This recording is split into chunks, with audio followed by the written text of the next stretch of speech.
देती हैं, चाहे प्रोस्टेट हो, ये बात को आप ध्यान से समझ लो। प्रोस्टेट को साइज जो बढ़ जाता है उसको भी कम करने का काम करता है तुलसी टी। बात को देखो मानना पड़ता है, भरोसा करना पड़ता है। आप लोग ऐसे हल्के में ऐसे वीडियो बना पे ऐसे आप लोग सोचते हैं यार तुलसी की चाय पी के अगर ये सब हो जाए तो क्या है भैया, तो करना तो पड़ेगा, मैं क्यों करूँ यार, मुझे नहीं करना है भैया, आपको दिक्कत है आपको करना पड़ेगा, सीधी सी बात है। मुझे होगी तो मुझे मैं भी करूँगा।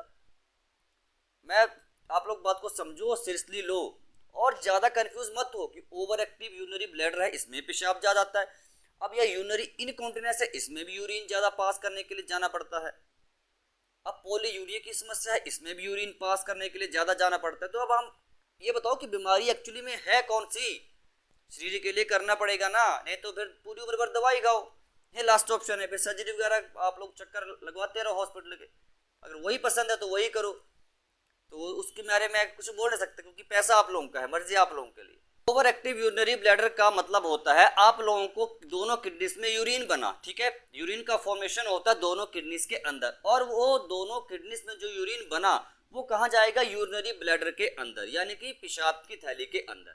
तो वहां पर पेशाब की थैली में कॉन्ट्रैक्शंस होंगी, मतलब पेशाब की थैली सिकुड़ेगी, फिर आप लोगों को पेशाब करने के लिए बाहर जाना पड़ेगा। लेकिन इस बीमारी में एक चीज समझने वाली ये है कि भैया इसमें आपका जो यूरिनरी ब्लैडर है, जो पेशाब की थैली है, ये बार बार ऐसे कॉन्ट्रैक्ट करेगी, बार बार सिकुड़ेगी, मतलब आप लोगों को फिर बार बार पेशाब करने के लिए जाना पड़ेगा। ये क्यों होता है ये समझने वाली बात है, और नॉर्मल केस में आप लोगों को पता है, वो भी समझना जरूरी है, उसको भी समझ दो तभी आप लोग डिफरेंशिएट कर पाओगे ना, ऐसे आप लोग कंफ्यूज हो जाओगे।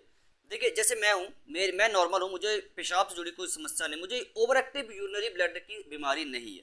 अब मेरे अंदर दोनों किडनी यूरिन बनाती हैं, यूरिन की थैली में पेशाब की थैली, यूरिनरी ब्लैडर में वो पेशाब जाता है, यूरिनरी ब्लैडर नॉर्मल कॉन्ट्रैक्ट करता है, पेशाब बाहर हो जाता है, दिन में 10-11 बार नॉर्मल, कोई प्रॉब्लम नहीं है। लेकिन अगर यहीं पर बार बार मेरा यूरिनरी ब्लैडर कॉन्ट्रैक्ट करेगा, सिकुड़ेगा, तो मुझे बार बार दिन में 30-40 बार पेशाब करने के लिए जाना पड़ेगा।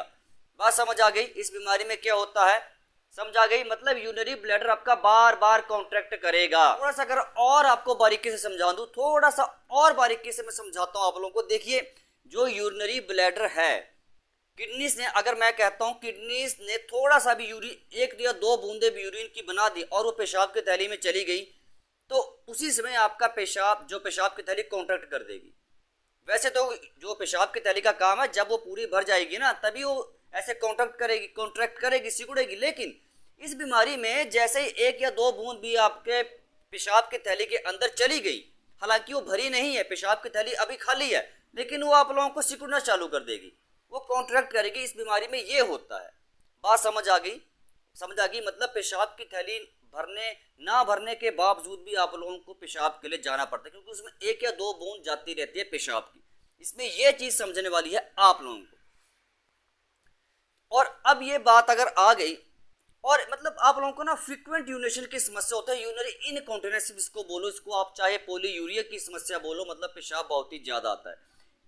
देखिए, और इस बीमारी में सबसे बड़ा आपको एक काम करना है कि जितने भी खट्टे फल होते हैं ना, खट्टे फल जिनका टेस्ट खट्टा है, जिनमें विटामिन सी होते हैं, उनको आप लोगों ने कम लेना है। देखिए मैं बताता हूँ मैं क्यों मना कर रहा हूँ खट्टे फलों को लेने से। वैसे मैं कभी भी फल और सलाद को खाने से मना नहीं करता हूँ, लेकिन जो खट्टे फल होते हैं ना, बात को ध्यान से समझना, वो हो सकता है आपके इस समस्या को बहुत ही ज्यादा इरिटेट कर दे, बढ़ा दे। मैं बताता हूँ कैसे। देखिए हमारे आयुर्वेद में या हमारे पुराने समय से ये बातें कही जाती हैं कि शरीर में कहीं पर भी सूजन है, जलन है, ये कोई इन्फेक्शन है, तो खट्टे फल मत खाओ, क्योंकि खट्टे फल खाने से सूजन बढ़ती है, रेडनेस आती है। आप लोगों को पता, अगर आपको शरीर में कहीं पर भी इन्फेक्शन होता है या आप डॉक्टर के पास जाते हो, आपको क्या बोलता है, चाहे वैद्य के पास जाते हो, बोलता है खट्टी चीजों से परहेज करो, मीठे से नमकीन चीजों से परहेज करो, ये एक फैक्ट है। और इसमें अगर आप कुछ करना चाहें तो मैं आपको एक सलाह देता हूँ, आप लोग दूध यूज कर सकते हैं हल्दी वाला, लेकिन गाय का दूध, भैंस का दूध यूज नहीं करना है। गाय का दूध आप लोगों के लिए बेस्ट है, अच्छा है, सबसे बेस्ट है। उसमें थोड़ा सा आधा, एक चम्मच का ना 1/4 हिस्सा उसमें डाल लो हल्दी का, बस सबसे बेस्ट है, सबसे बेस्ट आप लोगों को मैं बताया, सबसे बेस्ट मैंने आप लोगों को तरीका बताया। मैं उन लोगों की बात कर रहा हूँ जो दूध पीना पसंद करते हैं, जो नहीं पसंद करते हैं वो रहने दो। जैसे मुझे इलेक्ट्रोलाइट इंटॉलरेंस की समस्या, अगर मैं रात के समय स्पेशली एट बेड टाइम, अगर रात को एट नाइट मैं दूध पीता हूँ तो मुझे प्रॉब्लम्स होते हैं, गैस्ट्राइटिस की समस्या हो जाती है, इसलिए मैं दूध रात को नहीं पीता हूँ। आप लोगों को भी at night bed time milk का यूज नहीं करना है बिल्कुल भी। बात अब यहाँ पर यह करूँ मैं कि हाँ चलो हमें पता चल गया खट्टे फल नहीं खाने हैं, मीठी चीज़ों का परहेज करना है, कोई भी तली भुनी चीज़ें नहीं खानी है, बात समझ आ गई। बात अगर आती है अब खाना क्या है, खाने में आप लोग घर की बनी दाल रोटी सब्जी जो मर्जी खाओ, लेकिन एक चीज़ का खास ख्याल, बैंगन की सब्जी आप लोगों ने नहीं यूज़ करनी है। जिस भी सब्जी की प्रकृति गर्म है, बैंगन गर्म होती है, आप लोगों को यूज़ नहीं करना है। आप लोग शीशम के पत्ते यूज़ कर सकते हैं, खाली पेट शीशम के पत्ते यूज़ करिए। ये बहुत ही जबरदस्त रामबाण तरीके से आपके पेशाब से जुड़ी समस्या को ठीक करने का दम रखते हैं शीशम के पत्ते, क्योंकि प्रकृति इनकी ठंडी होती है। अब पेशाब में अगर जलन है, ठीक है, तो उसको तो जो ठंडी चीज़ है वही काफ़ी हद तक कंट्रोल करेगी ना, लेकिन टेस्ट में जो चीज़ खट्टी है वो नहीं खानी है। ये बात ध्यान से समझ लो आप लोग। अच्छा, ये बात आपको समझ आ, खाना क्या, घर की बनी सिंपल दाल रोटी खा लो, आपको फायदा करेगी, नुकसान नहीं करेगी। तो अब अगर बात ये आई कि हाँ यार चलो हमें समझ आ गया खाने में क्या खाना है क्या नहीं खाना है, हमें समझ आ गया, नो डाउट हम समझ गए। अब बात एक कोई दवाई तो बता दो, कोई घरेलू उपाय तो सर बता दो कि हाँ वो कर लें भैया आराम हो जाए। भैया बिल्कुल घरेलू उपाय भी बताऊंगा, इसी के लिए तो मैं वीडियो बनाता हूँ। तो घरेलू उपाय में आप लोगों ने क्या करना है, सफ़ेद तिल या काले तिल, मैं तो आप लोग को एक चीज़ बोलूँगा, काले तिल यूज़ करना, सफ़ेद तिल रहन दो। सफ़ेद तिल कर मैंने भी इतना खास रिजल्ट नहीं देखे, वो रहन दो, आप लोग काले तिल यूज़ करना।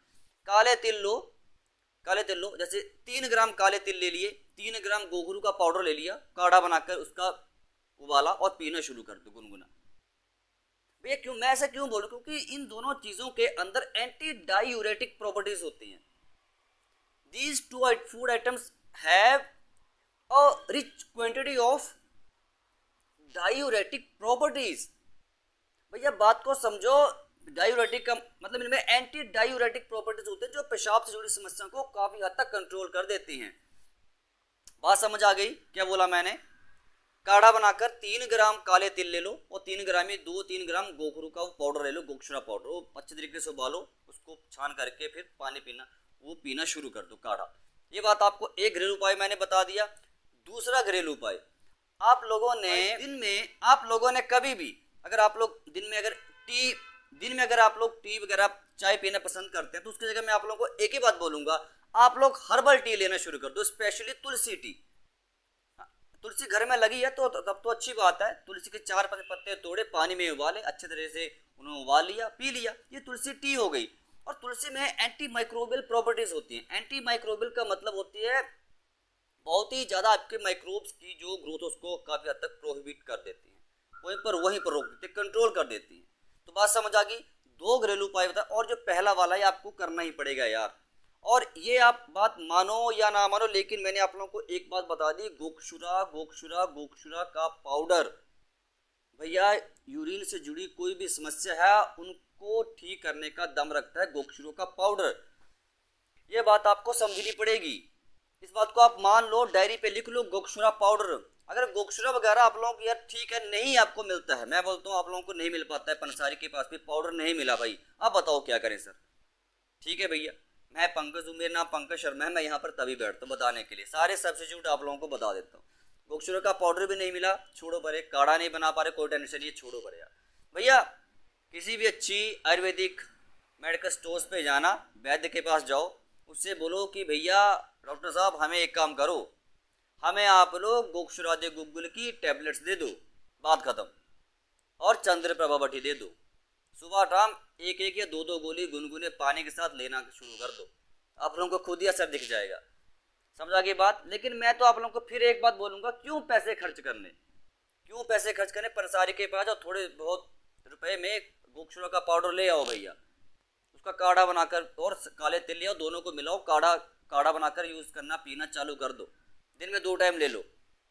अगर गोक्षुरा का उन्हें पाउडर लेना है तो भैया पाउडर भी सुबह शाम आधा चम्मच ले लो गुनगुने पानी के साथ।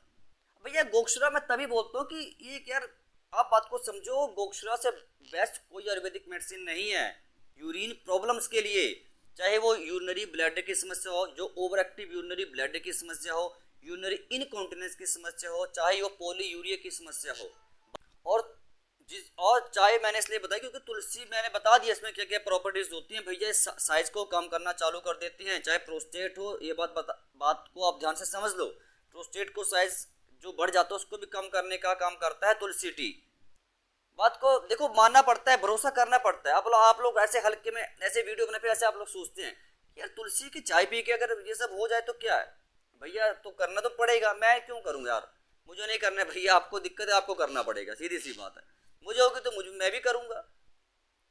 मैं आप लोग बात को समझो, सीरियसली लो, और ज़्यादा कंफ्यूज मत हो कि ओवर एक्टिव यूनरी ब्लैडर है इसमें पेशाब ज़्यादा आता है, अब यह यूनरी इनकॉन्टिनेंस है इसमें भी यूरिन ज़्यादा पास करने के लिए जाना पड़ता है, अब पॉलीयूरिया की समस्या है इसमें भी यूरिन पास करने के लिए ज़्यादा जाना पड़ता है। तो अब हम ये बताओ कि बीमारी एक्चुअली में है कौन सी। सिंपल सा मतलब है, सिंपल सी भाषा में समझ लो, पेशाब ज़्यादा आता है या कम आता है, चुपचाप आंख के बंद करके गोक्षादी गुग्गुल की टैबलेट्स ले लो, चंद्र प्रभा बटी की, बात खत्म। कुछ नहीं करना है आप लोगों को, दो काम कर लो, करने पड़ेंगे। तीसरा लौकी का जूस पी सकते हो, वो भी पी लो खाली पेट, तीसरा लौकी का जूस पी लो खाली पेट। चौथा मैंने बताया तुलसी की चाय पी लो दिन में 2 कप, बस बहुत है आप लोगों के लिए। ज़्यादा दिमाग लगाने की जरूरत है ही नहीं कि क्या करना है क्या नहीं करना है। कोई कहता है ये करो, कोई कहता है वो करो, भैया कर लो 3 से 6 महीने। और योगा कर सकते हो तो वो भी कर लो भैया, मैं भी करता हूँ, कोई दिक्कत परेशानी नहीं है, मैं भी 10-15 आधा घंटा निकाल ही लेता हूँ योग करने के लिए। एक कपालभाति, मंडूकासन और अनुलोम विलोम तीनों योगा करना शुरू कर दो, ज़्यादा नहीं कर सकते हो 10-10 मिनट ही कर लो भैया, शरीर के लिए करना पड़ेगा ना, नहीं तो फिर पूरी उम्र भर दवाई खाओ, ये लास्ट ऑप्शन है। फिर सर्जरी वगैरह आप लोग चक्कर लगवाते रहो हॉस्पिटल के, अगर वही पसंद है तो वही करो, तो उसके बारे में कुछ बोल नहीं सकते क्योंकि पैसा आप लोगों का है, मर्जी आप लोगों के लिए। तो अगर वीडियो अच्छी लगी हो लाइक कर दो, शेयर कर दो, कोई पैसा आप लोगों का लगता नहीं है लाइक करने का, ना शेयर करने का लगता है मेरे ख्याल से, कि लगता है तो बता देना कमेंट करके। तो भैया चैनल को सब्सक्राइब कर दो, यहाँ पर भी आप लोगों को 1 रुपया नहीं लगता है सब्सक्राइब करने का, तब भी आप फ्री में भी सब्सक्राइब नहीं कर सकते हो। अगर आप ऐसे जानकारी फ्री में भी नहीं ले सकते हो तो भैया आप पूरी जिंदगी भर भटकते रहो। सभी को हरे कृष्णा भैया, मिलते हैं नेक्स्ट वीडियो में कोई अच्छा सा टॉपिक लेके।